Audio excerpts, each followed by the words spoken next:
You know things, I know some too. Sit right down, the femsplain 'em to you.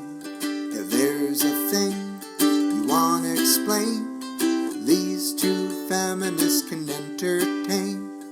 Nerdy stuff, sexy stuff, so much to know. Tune in for the Femsplain Show. Femsplain! Hi, listeners. Hi, listeners, and hi, Diana. Hey, Avalon. Welcome to Femsplained. Welcome to Femsplained. I'm not sure what it is anymore, so I've started asking it as a question. That's fine. I thought we were just going to do like a stop copying me kind of thing. Oh, no, I'll get trapped in that. I did have siblings growing up, so that is traumatic to me. That's fair. Yeah, I have to recreate those situations that I missed out on. Yeah. No, sorry, not today. I'm not feeling it today. But what is Femsplained? Femsplained is a podcast that we made up. Yeah, that sounds pretty good. It's also just getting more and more concise every time. Yeah, Femsplained is a girls-only clubhouse podcast in which two queer femme humans named Avalon and Diana have created space to teach each other about the things that we nerd out about. Yeah, that's pretty much it. Yeah, that's it. That's all it is. Yep. And and right now going on, there is a really cool sale that you should check out from the So Nerdwear store. There was no transition there at all. You just gave up on the second half of the intro. Yeah, well, we don't know what our intro is, so I figured I'd it's just because you as a listener may not be queer or femme does not mean you can't live, laugh, and love with us. But now it's turned into one of those things that middle-aged ladies hang up over their beds. I know. I think of that every time I listen back to like old episodes where I'm like, we're clearly just so close to hitting that bathroom wall art that all of our aunts have. Yeah, except ours is just like a slight amount gayer. Just a little bit gayer. Anyway, hold whatever identity you want to listen to this podcast. We're just giving you permission to exist outside of our identities. But we are not giving you permissions to be involved in this podcast. No, you're not allowed to be involved in this podcast. Nope. But what you are allowed to do is buy So Nerdwear. Yes. All right, there you go. There's the transition. If you go to sonerdwear.com right now and at checkout use the code FEMSPLAINED, you will get 10% off. What kind of things are you going to find there? Nerdy ass t-shirts and also like baby clothes and mugs and stuff, and there's a lot of queer nerd stuff on there too. Damn. Is that where you can go to find Femsplained loot? No, but would you like some? 'Cause I would like some.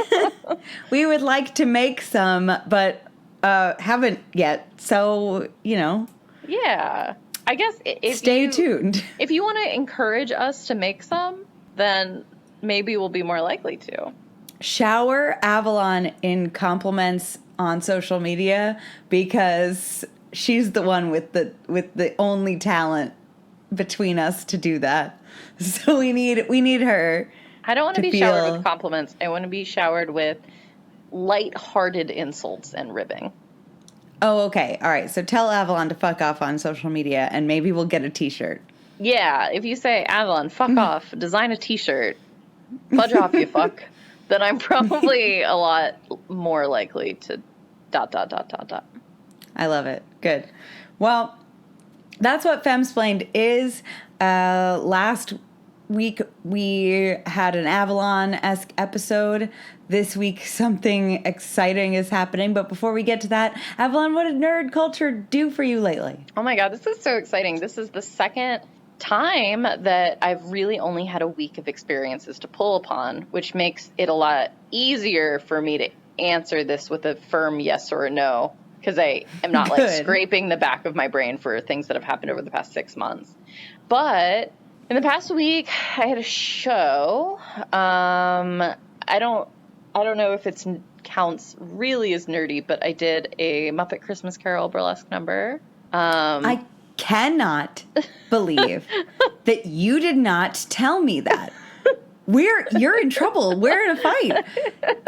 You know how I feel about the Muppets. Yeah. I did a duet with the same performer that I did the Sailor Moon number with last month. We just did a Marley and Marley lip sync. Oh my God. I'm so proud. I'm so mad. I'm so jealous. That's how I feel all the time when you say things. All of that right feelings. now. Yes. No, it was fun. It was, we did a Holidays in July themed show. Our troupe tends to not do holiday in December shows for various reasons. So it was really my only outlet to like get to do the Christmas number I've always wanted to do, which is Marley and Marley. Oh my God. My heart. Yeah. And then I did, my other Holidays in July number is I did a Groundhog's Day number, which very heavily featured Frances in a very funny way. Like? Yeah. So I did a version of Me and My Shadow and was just like, I don't know. I wasn't really happy with my costume as part of my concept. I didn't feel groundhoggy enough. But I just kind of did this number where like I'm attractive and then also I can't find my shadow. And lyrically, the song is about how me and my shadow like are really connected. And so I spent the first half of the number like looking for it, and then, you know, some stripping was involved.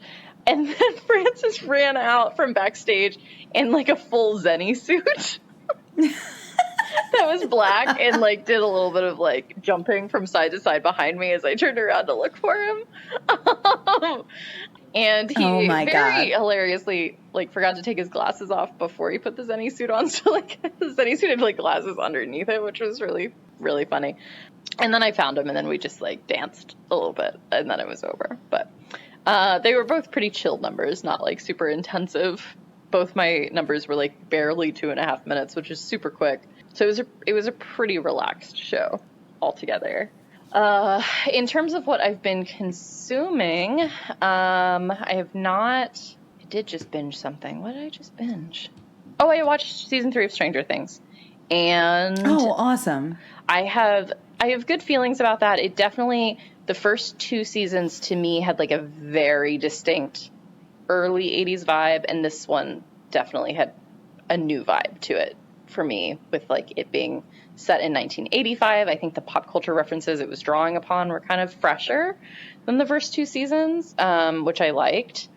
And I have not played any video games, and that's been my whole week. Well, that's pretty awesome. I have a lot of feelings about that burlesque thing. Numbers.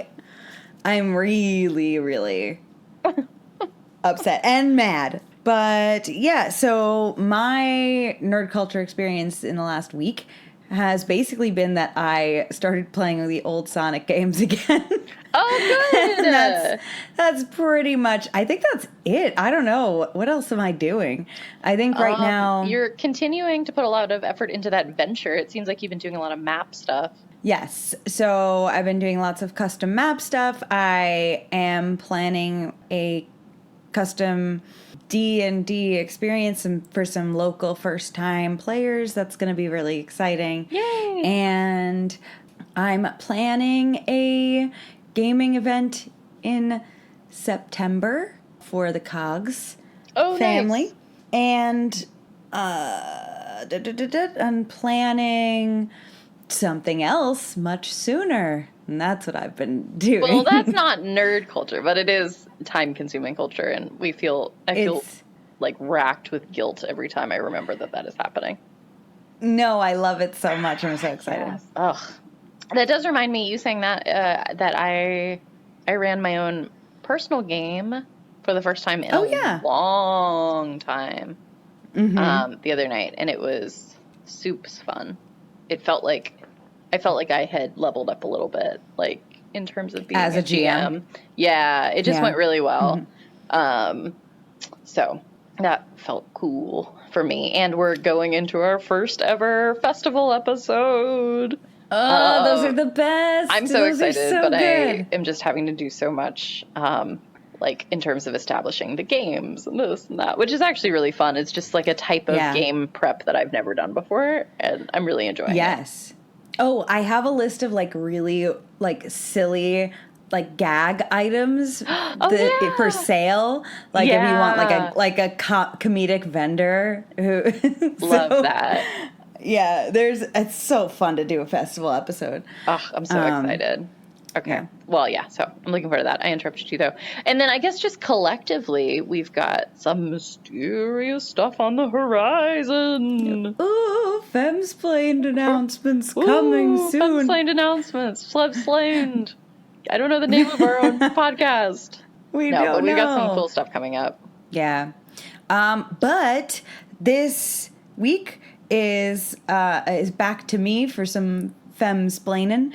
Yeah. And before I do that, I really need someone with balls to explain to me what I have to talk about. Do they have to somebody? Like, is it literal balls or is it just sort of like metaphorical? The metaphoric balls that come with being like an Italian white dude. From New Jersey. From New Jersey. Great. I think I can serve exactly that up. Oh, good. Perfect. In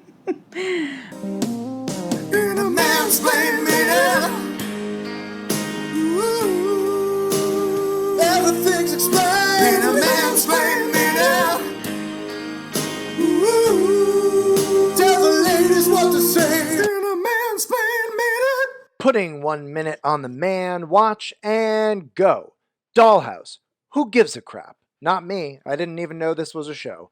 I had to Google it. So from Wikipedia, Dollhouse is an American science fiction television series created by writer and director Joss Whedon. Snooze! It premiered on February 13th, 2009 on the Fox network and was canceled on November 11th, 2009. That can't be right. Let me double check. Yeah, 2009. Less than a year? What bar do you need to clear to get on Femsplained, I ask you? Man, I'm glad I didn't waste my time on this show. 2009 was a busy year for me. I was doing important things. I was working on my music. I was working on my writing. I was a creative writing minor. Ever hear of it?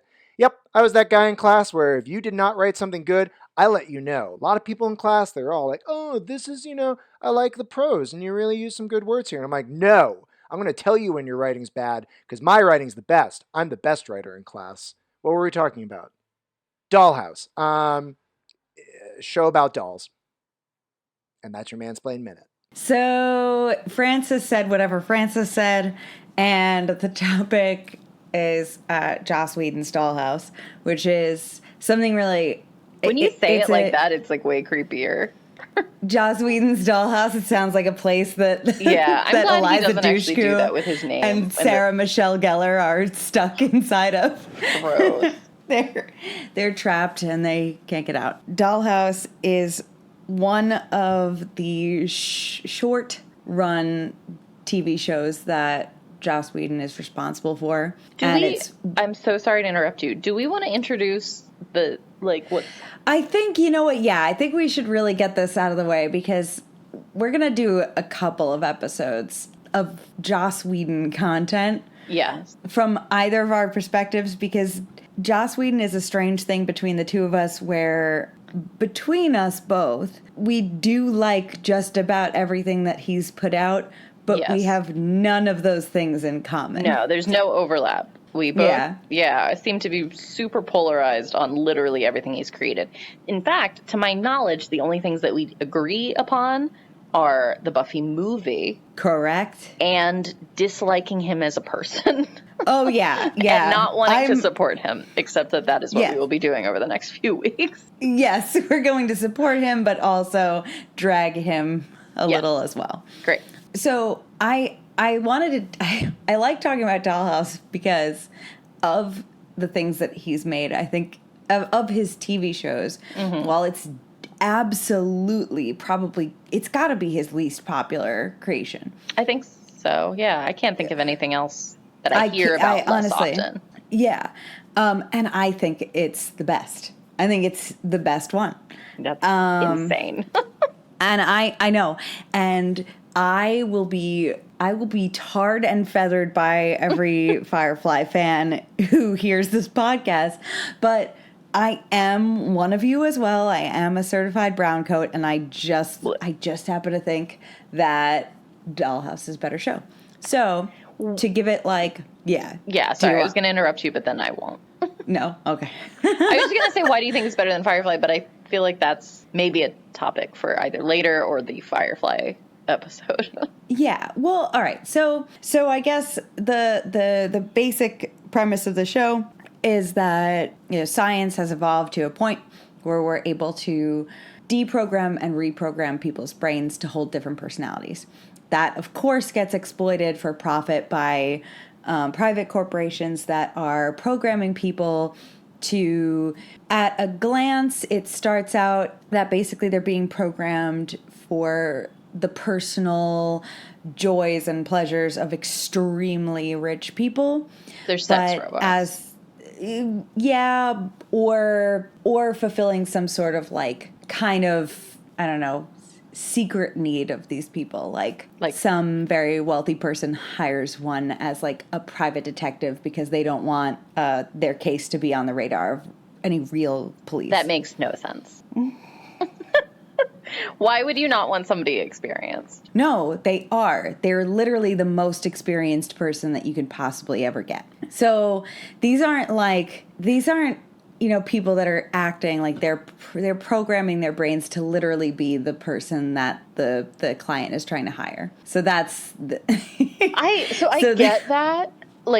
So their personalities are being programmed, but to me, a personality program still can't go as far as someone with 20 years of work experience. You know what I mean? In their memories, they literally have 20 years of work experience. Where are these memories coming from? They're being programmed by a sociopath named Topher. But Topher, I don't believe that Topher has that degree of insight into every situation that he can make up 20 years of experience. So it's not going that way. He's not writing them out. He's drawing on existing people's scans. This is all right, so as we go on, we find out that there's there's a bigger meta plot there. And the corporation, the parent company that's funding this whole illicit and illegal underground organization is a major medical research company. Oh. So they have brain scans of hundreds of thousands of people and are using all of those, funneling them, and they're being kind of taken bit by bit and reformed into these as needed personality types. Okay. So this one person is not and could not write up a human being's experience. They're taking these things and mixing them into whatever's needed at the time. They're making they happen people to have cocktails. A scan of an old ass private eye. Yeah. And then they just mix other details about their personal life to make them somebody new. Okay. Oh, I think there are some holes in this, but I am at least following. Yeah. It's something that starts out as a show that seems like it's going to be kind of a fun episodic romp where you get to see Elijah Dushku be different people in every episode, and she does a fun, well, it just seems like of things. A ripoff of Alias. You know what? I heard of it and I never really saw it, so I don't know how different it is. But once you get a few episodes in and the plot takes over, it's an entirely different thing.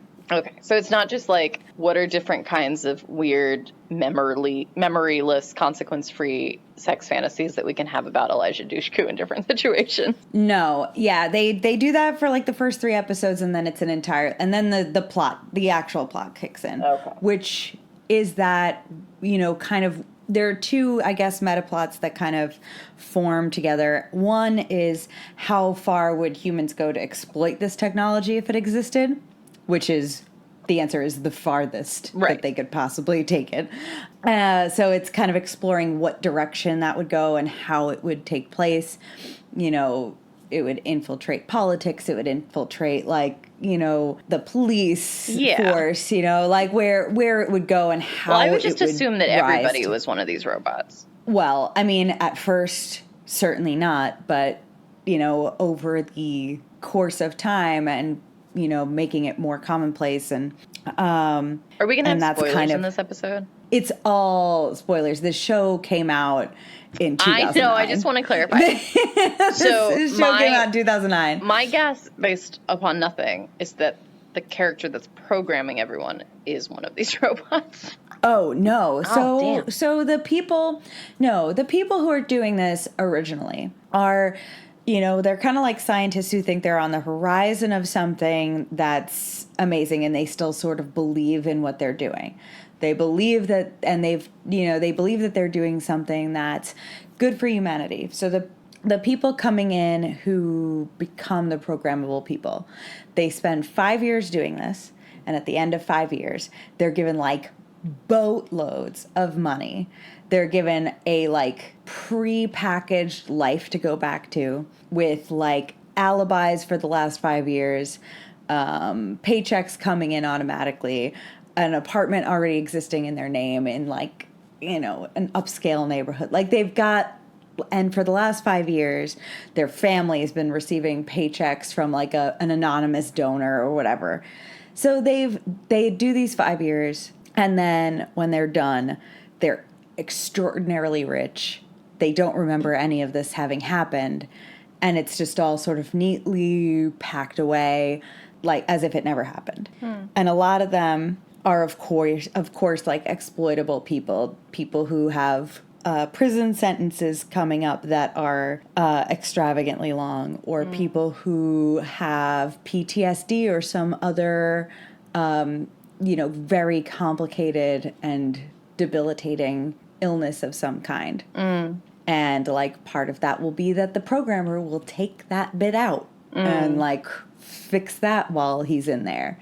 And then you come back and it's like you don't have that anymore. These people think, and then on the other side, they feel that like, you know, a lot of these clients are getting an experience they could never get any other way. So they feel like even though they're doing something very questionable, that they're doing something that's still ultimately an okay thing.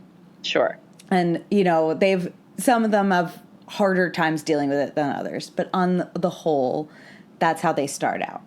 And then as like things become more and more escalated and the company, you know, exploits more and more, and things turn and become less and less gray and more and more black and white. I'm so glad you said the word gray, because I'm sitting here thinking like, this does not feel gray to me. Like I feel like this is supposed to feel gray, but this only feels shady. You know, there are parts that do a good job at making it feel very much like it is a gray area. Because like, if you have the power to remove people's trauma when they consent to that, like, don't leverage that shit by making them slaves for 5 years. Oh, for sure. Okay. But, you know, it's, yeah, obviously. But, you know, it's a company that provides a service, and this is, you know, something that they're doing is offering people this, this like opportunity. Yeah. It's exploitative, but they're still doing something that no other medical institution is doing. And in that way, they feel like they still are doing something that's like somewhat good. Sure. So that's where they start. And then suddenly these willing participants become less willing. Things become more forced, and promises get broken, contracts get broken, etc., like that. And then you're watching the struggle of these people who, you know, had their excuses as to why this was okay, like that the people were consenting, or that the people got compensated extremely well, or whatever. You know, they had all of that to back up how they felt. And those things were slowly being eroded one by one, and to see at what point different people changed their minds and decided to fight back. Is everybody's contract 5 years regardless of the payoff? It's 5 years, and like the as far as I'm aware, the like amount of actual like financial compensation is extreme. It's extremely high.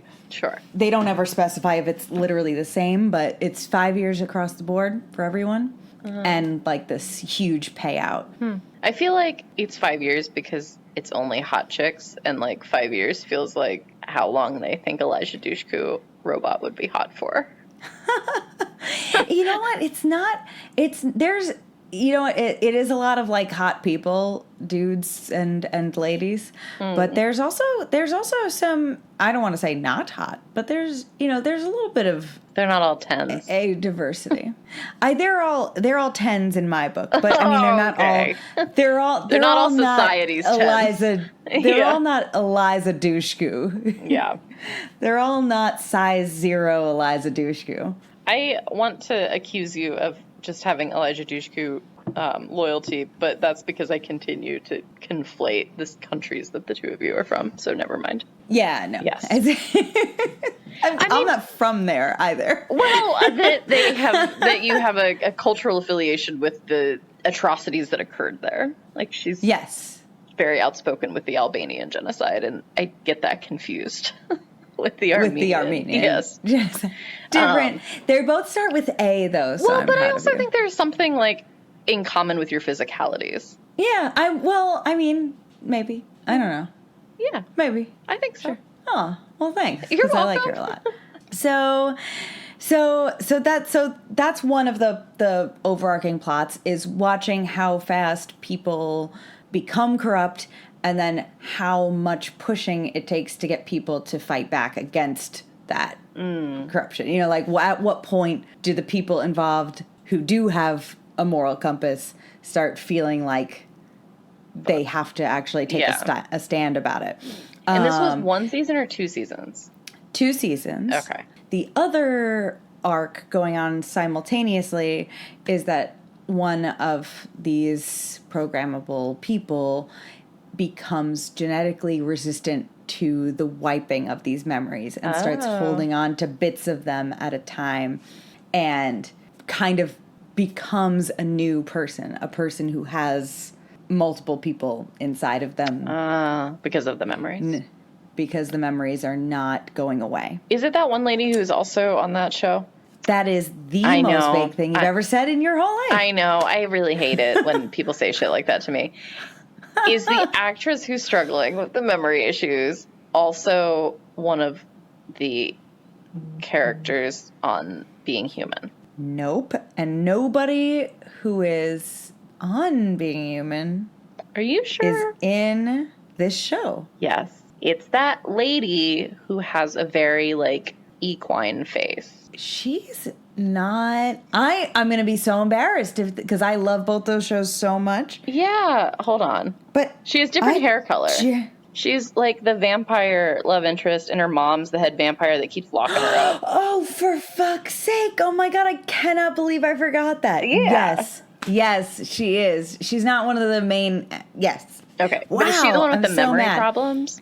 Yes. No, she's not. Okay. It's Eliza Dushku. Yeah. Yeah, she's the main character. And I thought that's there the was some kind of issue with that one, that the Being Human actress like was having some kind of complication in Dollhouse. I only saw a couple episodes, but it was like where she had a boyfriend that she was supposed to forget or something. No, so her issue is going to lead us to where my issues with Joss Whedon lie. Oh, only one? Because yeah, no, but in this show in particular, Yeah. I think he does a really good job. But I think he showed his Joss Whedonness with this character in particular. Okay. This is where his fatal flaws as a writer come out. Oh, jeez. Yeah. But she's fantastic. Mm-hmm. She's also, she's so fantastic in Being Human. I can't believe I forgot. She's wonderful. She's definitely like part of the core, cast of characters. But her character almost has one of the coolest stories. It's kind of this, this arc is part of where we start to really see like the moral ambiguity hit some of the people that work in the Dollhouse, because she came to the Dollhouse she's one of the only ones that came without signing a contract, and it was because she was so heavily schizophrenic that she could not. And so she was sent there by, like, her doctors, her team of doctors. That is the worst condition to have sent to the Dollhouse. Yeah. So what had happened was she was supposed to stay for 5 years, and in the meantime, Topher, played with her scans and cured her schizophrenia, and she was going to get out and be healthy again. That's not how that works. Even in the future. Yes. When? Yeah. When her story is revealed to be true, it is revealed that the doctor who sent her there had intentionally made her schizophrenic by like basically kidnapping and poisoning her with heavy medications, made her schizophrenic, so that when the Dollhouse saw this opportunity to do breakthrough psychological care, it was all a lie. So when this is revealed, suddenly you now have a character who not only didn't come there on their own volition, isn't actually benefiting from it at all, is not getting cured of anything, is just getting like unfucked from the act of poisoning, and that the doctor who did it is a part of the parent organization medical group that owns this facility, and so he's able to get away with it, so to speak. What was his motivation for doing this? His motive, I will give you one guess. Because he wanted to hide the fact that he was sexually abusing her? It's my one guess. Okay, great. Yep. Okay. Yep. My other guess was because he wanted them to get money for seeming to be able to cure schizophrenic people, and they needed a schizophrenic person to experiment on. No, but that didn't quite feel sexually Yeah. exploitative enough. Yeah. So, in her normal life beforehand, he met her and fell, infatuated with her and wanted her to, sleep with him, and she said no. And so he enacted a plan involving mass conspiracy and probably millions of dollars to imprison, drug, and then sell her to a corporation under false pretenses to cure her, and an organization that would simultaneously allow him to rent her every once in a while. Oh, that's okay. It wasn't really making sense for me, like what the long run goal was of this, but that actually does make sense. Yeah. Yeah. Wouldn't it just be better to use all of the weird brain technology he has access to like permanently make her be with him? He eventually does do that. So essentially what happens is, this is one of those tipping points. The woman who runs the Dollhouse, who's played by Olivia Williams, she's amazing. When she finds this out, she brings this guy in and tells him that, basically tells him off, tells him he's a rapist and a scumbag. Not very nice. Says you're not, says this is never happening. You're not doing business here ever again. And, we won't, allow you to continue this. And in retaliation because of his connection to this parent organization, just to basically say you can't tell that to me. Yeah. He does, and insists that she gets sent to him permanently. And the organization says yes to this. We should have just done that in the first place. They were, it's one of those things where this is like a boiling pot of water, where the corruption starts in a not good, but still a place where people can on the surface see some sort of normalcy. Yeah. So this is, that was one of those stories. I actually think, weirdly enough, despite the fact that I get angry about any time that sexual assault is used as a plot device ever, I think that this would not have actually bothered me, because I thought it was a storyline done really well, and I think it's something that would definitely happen. I think that some douchebag with a lot of money would absolutely do something that horrific to a woman just for not having sex with them. Yeah.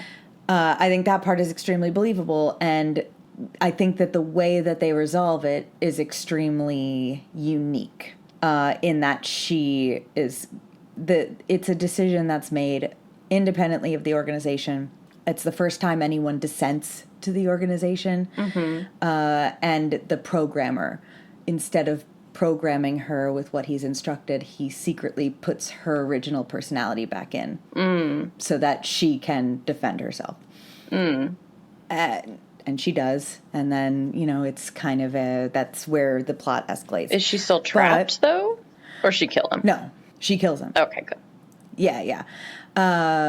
So I think that it's handled really well for a storyline like that.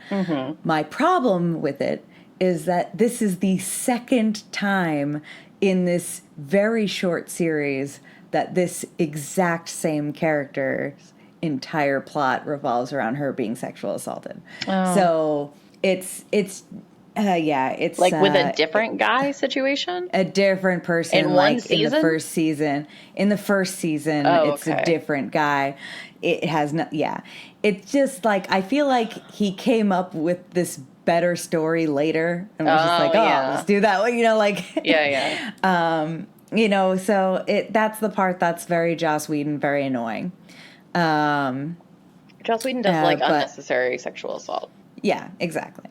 And I think that the second one being a very interesting and unique storytelling tool gets diminished because it's just that he's already done this to this exact same character already for no reason the first season.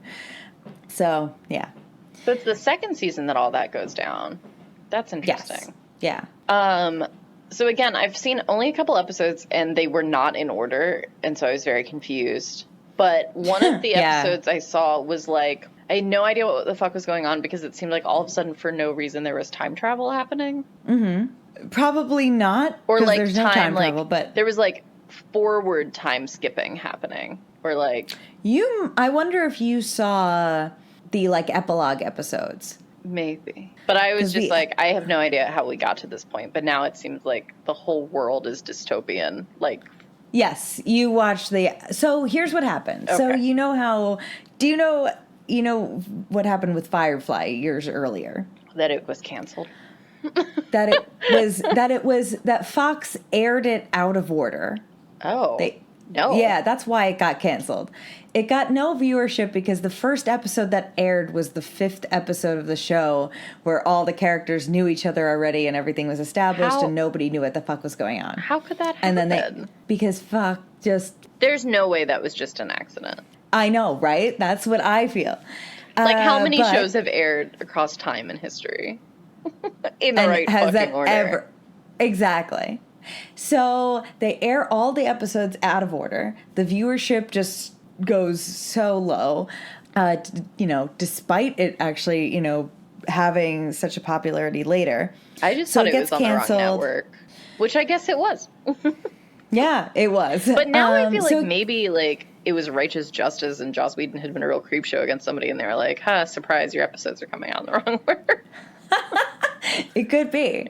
But so that gets canceled and Joss had like this whole plan for a couple of seasons with the first season, like it's kind of this like there's this long slow draw to the plot, like to the meta plot. Right. And then the series ends abruptly and there's no ending. Right. because of that.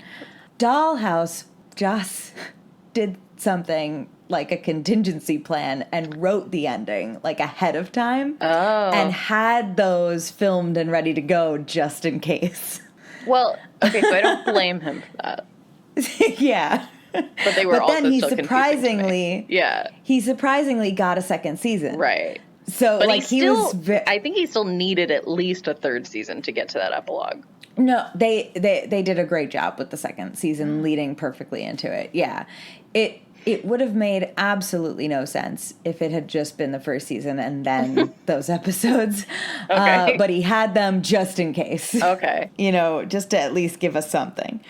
And that's where we get Felicia Day. I see you. I see you making that face. What I did hate Felicia Day face. bring to the show? An amazing crying face. She's got the best crying face I've ever seen. She's No, she's it's, not. She's no Claire Danes. Oh, no, you're right. Claire Danes does have a great crying face. But Felicia Day is also allowed to have a good crying Felicia face. Day has one, and Natalie Portman. I cannot look at them cry By without good, crying. do we mean like ugly? Like goes all Yeah, in? I mean like it looks What do we mean by painful, good? and that it makes me want to cry looking at it. I think it definitely has to be a little ugly. Yes, Is part for of sure. It. Yeah. Yeah. All right. So what's Felicia Day crying about? So with the apocalypse, it's sad. Why? So where the fuck is this? Does the apocalypse come from this? I feel like that is so overblown. Really? You think that people being able to have the ability to reprogram human beings without their consent Well, the scale would not lead to the apocalypse? I mean, yes, lead to, but I don't feel like the scale at which they're doing it across seasons 1 and 2, like it seems like it's a 10-year jump. Quickly meme. It's a 10-year jump. But like from the fact, end of season 2. It's a 10-year jump, but it's all the same characters. Like I feel like over those 10 years, it would be like totally different people involved in the apocalypse of this technology. It would be international.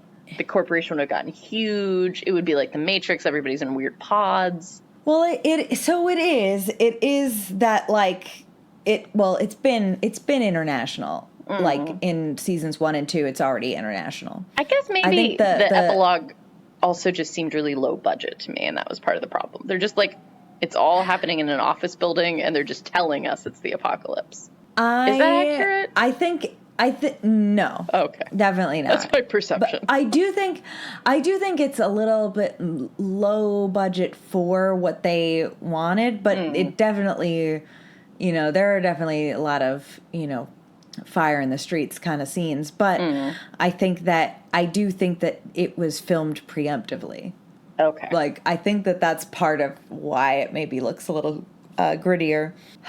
And that's where Felicia Day first comes in, or is she in the show? She's not in the show. No, this is 10 years later, and it's just kind of following like a couple of people who are trying to survive and I hate it. coming I'm up sorry, on I hate it. them. It was too jarring. It was too much of a jump. But those are the only episodes you saw. Yeah, but it feels right. It feels right to me that you can't have 2 whole seasons in the present tense and then just like a 10-year jump. It's an epilogue. No, it feels too self-important. What does that mean? I don't know if I feel like they earned the ability to ruin the entire world with these like very like deep interpersonal one-on-one repercussions of everything, which seemed to be the scope of it, to then be like the whole world now suffers. Well, I mean, some of the things that are happening like before we get there are that like they've invented new ways to use the technology. Okay. So whereas like you had to take one person, kind of do surgery on them to make them like applicable to it, and then do this thing one by one. Over time, they sort of manipulated, like they've got these houses all over the world, and they have each of the scientists working on different parts that come together to make something that allows them to do this to anyone on the street without, so there are things gazap. Yeah, you just and gazap, that and then didn't seem like a red flag for the scientists. It was, yeah, but so that was another one of those things. But what they had done to keep it like as quiet for as long as possible was they were having each scientist in each of these globally located houses working on a part of it. Like one small project that, when put together, created this thing. Okay. So I guess there was that. And it's just all like there was so much money that they didn't. Oh, I was going to say, so they had too much money for the government to be a part of this, I guess. They imprinted politicians in like all the major like world cities. But to what end? Just greed? Like there's no like mwahaha end game? No. So the end game is that once the technology exists, the knowledge that it exists and that it will be exploited caused these people to rush to have the most control over it. Because if you're not in control over it and someone else gets that control, you have no way of protecting yourself from it. So, so these people trying to stay in power are trying to stay in power specifically because they know that if anyone else does, their brains might as well be forfeit. I like how much we've talked about Dollhouse, and at no point has Elijah Dushku mattered to the plot, seemingly.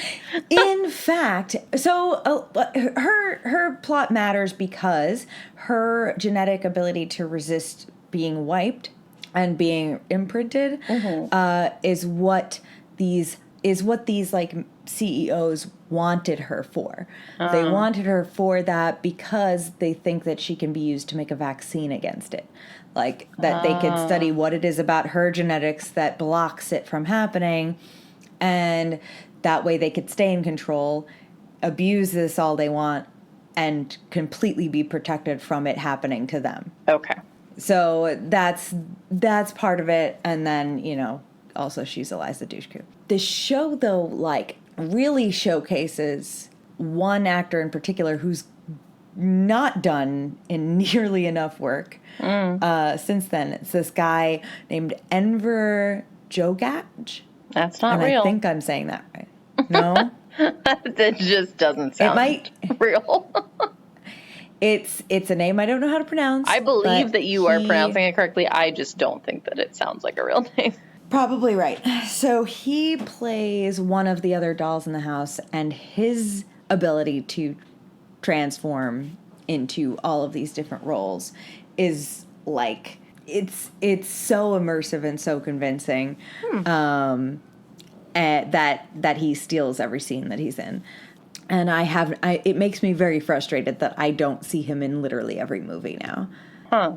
So he's one of the dolls. Here I was thinking they were all girls. No. There's like a 50-50 split of like men and women in the dollhouse. Is he the love interest? He is a love interest to a character. Oh, but not Elijah Dushku. No. Eliza Dushku has the most boring love interest in the entire show because Joss Whedon always has to write the most boring male protagonist of all time. He writes it every single time. He can't write them. He can write male anti-heroes all he wants as long as he lives, but he cannot write a lawful good male protagonist. Can't do it. Is it because, like, why would we need a lawful good male protagonist? Like, that's what the world has already given us? No, it's because he doesn't know how to write good characters that are firm in their opinions, I think. And like, he can write anti-heroes who kind of, go with the plot and make controversial choices and have moral grays.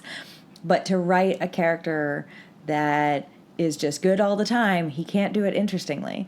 And that's why we get Simon Tam, and that's why we get fucking Paul in Dollhouse. Can you give me an example of a time it's done well outside of Joss Whedon? Because I've always just found that inherently boring. Captain America. Joss Whedon did not write Captain America, so he does not get credit for that. But Captain America is a dynamic character that's good all the time, has a strict set of rules that he believes in that are good. He's absolutely I don't think he's dynamic. I think he's only interesting because he's, like, born sexy yesterday. I don't think it's because he's dynamic.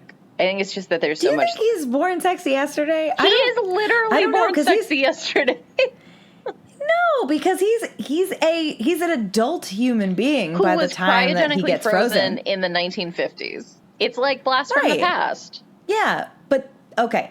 Blast from the Past is born sexy yesterday because he literally does not get to age in a normal environment. Captain America is not born sexy yesterday because he ages like a normal person. He's got culture shock. He's not emotionally dumb, which is what born sexy yesterday requires. His, like, unique culture shock stalls his development socially at, like, the most naive moment in culture. Like, you know what I mean? Like the purest, like, Pleasantville-esque. I don't know. I don't know if I'm coming out for him being born sexy yesterday. Even amongst his peers in the 50s, it seems like he was kind of a little bit of a pure baby. Well, that's him being a pure baby because he's innocent. Like he's good. Yeah. And so he was has born a set of yesterday, beliefs. and he's sexy. And he's a baby. But he was not he was not born yesterday. He's missing that crucial part. I think he was born He just time traveled. He just time traveled. Otherwise, all instances of time travel would be a Born Sexy Yesterday. I would argue that being thawed was a type of rebirth, and at that moment, it was his Melfina moment. We don't know how long Melfina was alive before she thawed in that suitcase, but she came out a big, dumb, sexy baby. She came out like a dumb, sexy baby. Captain America did not come out a dumb, sexy baby. He just came out confused. I think he came out and with all of his adult beliefs and all of his experiences still like up in his noggin. But all those experiences Nobody are had to anchored teach him. in like World War II black and white, good, evil. Right, because he's a time traveler. He's not. I don't think this counts as Born Sexy Yesterday. I don't know. I'm going to die on this hill. The moment he thought he was Born Sexy Yesterday. Okay, all right. I'm going to make you look at some of these characters from Dollhouse so we could play a little FMK. All right, so I'm going to have you look we're going to do the dolls because the dolls are, supposed to be all sexy. Okay. So you're gonna look up Sierra, which is Deacon Lockman's character. Yeah. You're gonna look up November, and you're gonna look up Whiskey. November's not coming up. Fuck Whiskey. Do you have something against Amy Acker? Hate Amy Acker's character on Angel. Oh my god! All right, we're gonna have to deal with that, I guess. I mean, maybe I just hate Angel. She's all right in Cabin in the Woods, and I don't know anything else she ever did ever. But I just can't unsee her in Angel. Maybe it might not have been that she was bad in Angel. It might just be that Angel is bad. All right, who's November? I'm not seeing that one come up. Her name is Miracle Lori. Her real name is Miracle Lori. Wow, this looks like everyone I ever went to high school with. So those are the three main lady dolls that aren't Eliza Dushku. I have no memory of Miracle Lori, and like that personality is kind of important. Wait, it's those three? Ugh. So Miracle Lori, she plays Melly. She's like a secret sleeper. So like whenever they say a code word, she turns into like a violent assassin. All right, that sounds cool. But when she's not a violent assassin, she is like hopelessly in love with the dude, stupid male protagonist who's stupid. Oh. The boring one that Joss Whedon can't write. Okay, so let's say kill Amy Acker, just so I don't have to deal with forming a real opinion about her. I want to marry Sierra, but I'm like worried about the schizophrenia, and I'm like worried about forcing her to marry me out of consent. Well, she's not actually schizophrenic, so that's okay. It's just like she's got a lot of trauma, so I feel kind of uncomfortable marrying her. Not because I don't want to marry someone with trauma, but because I don't know about the consent implications of this FMK. And then whatever one is left for Miracle Lori. Effer. Yeah, you're gonna fuck her. Okay. My answer is that I kill November. I bang Sierra and I marry Whiskey. All right. I'm sure she's got a real heart of gold. I'm sure she's just like nervous all the time. She is very nervous all the time. And anyway. All right. And so then the boys. Yeah. The boys. So Victor is played by Enver Jogaj. Yeah. Gojak, whatever. He's not my type. Alpha is Alan Tudyk. Okay. Who else? Look for Topher Brink. I'm going to say fuck Topher Brink, kill Victor, and marry Alpha just because, like, he's in so many different Joss Whedon things that I just can't imagine that his character isn't the same as it is in Firefly. Oh, it's so not. He's a sociopath with like multiple personalities. All right, so we'll kill him. Yeah. And marry Topher and fuck Victor. Topher is the only one of these people that I actually want to have sex with. Yeah, same. Oh, it's that guy. Sorry, I just clicked on him. I didn't realize he was the guy in Cabin in the Woods because his picture looks so different. Yeah, I definitely want to marry. He's like Shaggy. Yeah, I love him a lot. Yeah, he's the best. Okay. I'm glad we're on the same page with that. I'm not excited about fucking Victor, but I'm sure it's fine. Okay. And then I want to do one more, and it's with, like, the people who are, like, at the top. Well, so far, Elijah Dushku hasn't even come up yet again. No, we're going to ignore her. And we're going to do Adele DeWitt. Hold on, who's that? Who's Olivia Williams. Oh, okay, yeah. Mm-hmm. We're going to do Lawrence Dominic. Reed Diamond. Oh, is that old guy? Well, all three of these are, that I'm giving you are, like, around the same age. Oh, okay. So, right, so Adele, and Boyd Langton. I mean, I'm going to marry Olivia Williams because she's in Rushmore. Mm-hmm. The other two are totally interchangeable. I have no opinions about them. Let's see. There's that one, and then this one. All right, let's say, well, that one went to Juilliard. Where's this one go to college? You're looking at their credentials to see. The Boyd Langdon grew up near my grandparents, so let's fuck that guy and then kill Reed Diamond. Reed Diamond was in the lead for a second because he went to Juilliard, but I don't know a lot of other people who are from Quigley. Yeah, I kill Boyd. I fuck Lawrence Dominic, and I marry Adele DeWitt. Why are you killing Boyd? Because in the show he turns out to be, like, the big bad. Well, which is Reed another Diamond Joss Whedon trope. Too. No, he's good. Oh. He's a misdirect. He's a big ol' misdirect. Oh, I see. Well, yeah. Well, all right. Well, then I'll fuck Reed Diamond, even though he's got a porn star name. It's such a porn star name. Actually, maybe that is. That's another we'll just Joss say that's Whedon why thing. I'll fuck him, is because of the porn star name. Yeah, duh. You need to do Joss one with Whedon Elijah thing. goddamn Dushku. All right, one with Eliza Dushku. All right, so let's say, Echo, which is Eliza Dushku. Yeah. I think you should do the Joss Whedon alum. So, Echo. Okay, yeah. I mean, Alexis Denisoff is coming up for me, but I don't know who he is. But he's also an alum. I don't know what his character is. Do you know who I'm talking about? Yes, Daniel Perrin. He is an alum. He's a frequenter. So him, Dushku, and either Whiskey or Alan Tudyk. It's up to you. Which one's the third? Actually, here's what I think the alum should be. I think the alum should be Summer Glau. The fuck is that? Summer Glau is also in Firefly, and she's, I think, she's, I don't know, she's in. Well, she's not on my cast lineup. She's Bennett Halverson. God, now I gotta type. I know, I'm so sorry I'm doing this to you. Alan Tudyk, Summer Glau, and Eliza Dushku. The Joss Whedon University you gotta graduates. Replace Alan Tudyk can't hold up in this. He can't? No. Not with... How? He cannot hold up against Elijah Dushku and Summer Glau. Obviously, he's gonna die. No, I kill Eliza Dushku. What? I fuck Summer Glau and I marry Alan Tudyk.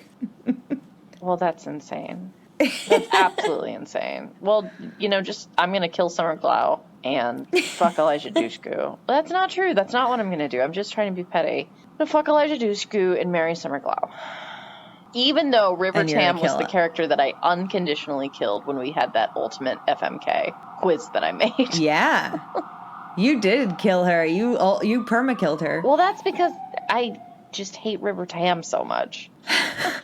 Well, that's for another episode. That literally is for another episode. Because we are going to go back and forth and figure out, one, we're just going to fight about which Joss Whedon shows deserve our love. Yes. And then I think at the end, we should have like a March Madness style Joss Whedon bracket and decide. Well, that's what I agree. But what's the deciding factor? Is it who made a more compelling argument in the case of the episode? Or is it just what fans agree that they like versus don't prefer? What? I have no idea at all. But I still think we should do it. I just don't know. Let's do it what as it brackets. So let's do it like that. You did this one, and then I'll do one next week, and then people need to vote on which one moves forward, and then we'll do 2 other Okay. ones, and people vote. So we'll do brackets like that. All right. Does that make sense? Excellent. Joss I mean, Whedon except is that really I only have. on trial here. I'm gonna have to like make up ones to do for the bracket thing to work. Or you have to actually like watch stuff that Joss Whedon has made. I have watched all of the things. Yeah. Okay. I don't know if it is substantive enough for a full episode, but I'd really like it if you could do my least favorite Joss Whedon thing, that fucking thing. That Neil Patrick Harris Dr. bullshit. Horrible? Yes. I absolutely will. I also just rewatched that. I don't know if that can be like a whole Femsplained episode, but God, I just hate I it more than absolutely anything. can do it. I will 100% do it. Okay. So, all right, Avalon, would you watch like one non-epilogue episode of Dollhouse for your homework? One non-what? Non-epilogue. So not the apocalypse Yeah, for sure. episodes. Like, are you Okay. going to tell me which one, Good. or am I just going to fucking randomly watch one and hope? Just like the first episode. Oh, okay, yeah, sorry. I misunderstood what the assignment was going to be. Okay, yeah. Yeah, no, just watch the I mean, you first just want me to episode watch the pilot of because the show. pilots are shitty. I know that when I ask you to watch the pilot, you often go above and beyond in your homework assignments. Yeah, So, I tried to but trick you in that that's same way with Supernatural, but you didn't fall for it. Yeah. I'm sorry. No, it's fine. It's like 400 hours. Yeah, that's really all it is the dauntingness of it Yeah. all. Although that didn't stop you with Critical Role, so I don't know. That's I don't true, have an but excuse. It was mostly because I was just listening to it at the gym, and it just flew by. But yeah, I think that That's sounds true. good. Yeah. And I guess what's the listener participation part? Despite the fact that at the top of this episode we said they are not allowed to be involved. The listener participation part is to watch fucking Dollhouse because none of you did, and that's a problem. I guess None of you did it. All right, so And it's watch Dollhouse Yeah. in anticipation of ranking it against whatever Joss Whedon thing I do next week. Yeah. Yes, and then we'll after that episode comes out, we will start the Definitely Not March Madness. Yeah. The Joss Madness. The Joss Madness. There we go. We've been trying to brand this. Joss Madness. There Yeah. it is. Ugh, the Joss Madness. Whedon Wars, Woo, Joss, woo, yeah, okay. finally Joss got there. Madness. Okay. Well, make sure you hashtag Joss Madness across all of our social media platforms. I will. Can't wait to at talking to Joss the listeners, Whedon. but you do it and too, all of Diana. this hate. I will do it. All right. So while you're waiting for that to happen, listeners, where you can find us is on Spotify, iTunes, Google Play, Stitcher, Podbean, and wherever podcasts are podcasts. Yep, everywhere you consume podcasts, you can find us. We're making a little bit of a comeback in case you haven't noticed, so do please feel free to spread the word and share with friends and stuff if you think that they would be interested in being listeners. And then you can also watch us play D&D and do other stuff on twitch.tv/Femsplain. Yeah. Or on YouTube at Femsplain Podcast. You can talk to us on Twitter at FemsplainedCast or Instagram Femsplained Podcast. Absolutely. If you're in the New York area and you would like somebody to come run some kind of role-playing game for you and your pals and or your kiddos, get in touch with Diana at Adventures Wanted. I think you could find her primarily on Facebook, right? Even though I think that you should make separate accounts across all platforms because I think that that's a good idea. Well, Even if maybe, it's annoying, will. I feel like you can post content a lot that's very geared towards that. That'll get your business hyping. Maybe. Yeah. And maybe I accidentally linked my Instagram to the Facebook page, so I don't know if I can. You can, but yes. So find us there. Send us your stuff. Yeah. If you are a Dollhouse fan out there, please connect with me because I'm so lonely out here. Even the rest of the Whedonverse doesn't want me. So It's true. So hit me up. And so definitely we can keep talk sending about us this. all of your Femsplained fan art. That's definitely been my favorite part of this podcast. It's like the coolest email that we ever get to our Gmail account. I really love all of the fan art we're getting, especially all the fan art we're getting for our Neverland D&D, which streams live every other Tuesday. So yeah, just keep that fan art coming because I really love it. Keep it coming. It's what gets Avalon hard at night. So can you please send it to us? Oh my God. Okay. Well, then, Avalon, what are you doing after this? You know, I have intentions, but I don't necessarily think those are the things I'm going to do. What are you doing after this? Oh, good. I don't know. I'm gonna go smooch a boy. Oh, very nice. Just any old boy. Mm-hmm. Just any old boy. I'm just gonna go outside and start shouting. See what happens. Well, have fun with that. And you listeners also have fun with all of your respective smooching endeavors. Yeah. Bye.